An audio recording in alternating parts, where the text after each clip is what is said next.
बेसहारा महिला, बच्चों, बुजुर्गों को संभालने वाले सेवाधाम के संचालक सुधीर भाई इन दिनों गोवंश को बचाने की मुहिम में लगे हैं। उनका कहना है कि गोवंश को सड़कों पर रौंदा जा रहा है। यह भारतवंशियों के लिए शर्म का विषय है। वे अंकित ग्राम में पत्रकारों से चर्चा कर रहे थे।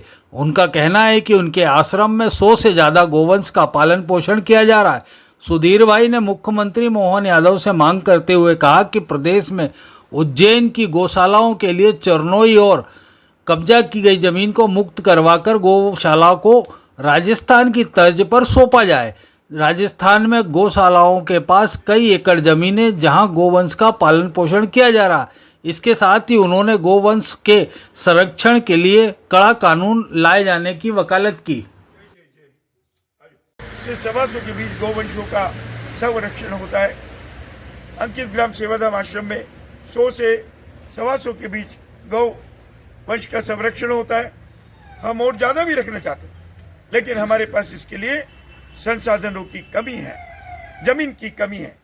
मध्य प्रदेश की जो गौशालाएं चल रही हैं उनको भी पर्याप्त जमीन दी जाए, 20-20 एकड़ जमीन दी जाए। राजस्थान में मैंने जोधपुर में हमारे एक भाई यहाँ आए थे, उनकी गौशाला में आप कल्पना नहीं करेंगे 27,000 बीघा जमीन, किसी गौशाला में 4 लाख बीघा जमीन, किसी गौशाला में 25,000 बीघा जमीन।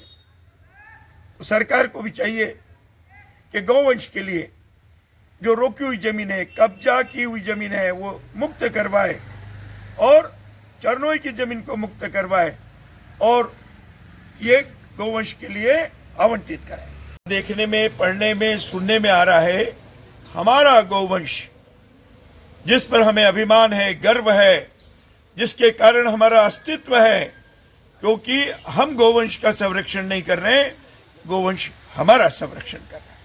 सड़कों पर रौंद दिए जा रहे हैं, ट्रक हैं, अन्य वाहन हैं, वो ऐसे लापरवाही से चलाते हैं कि उनकी हत्या हो जाती है। उनका इस प्रकार का अंत होना हम लोगों के लिए शर्म की बात है, भारतवंशियों के लिए।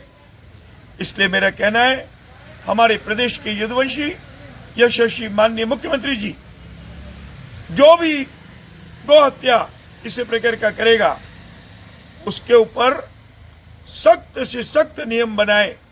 हमारी विधानसभा में एक प्रस्ताव पारित करे और जब तक इन लोगों को कड़ी से कड़ी सजा नहीं मिलेगी ये सजग नहीं होंगे और इसी प्रकार से गौवंश का नाश करते रहेंगे, जो नहीं होना चाहिए। ठीक है।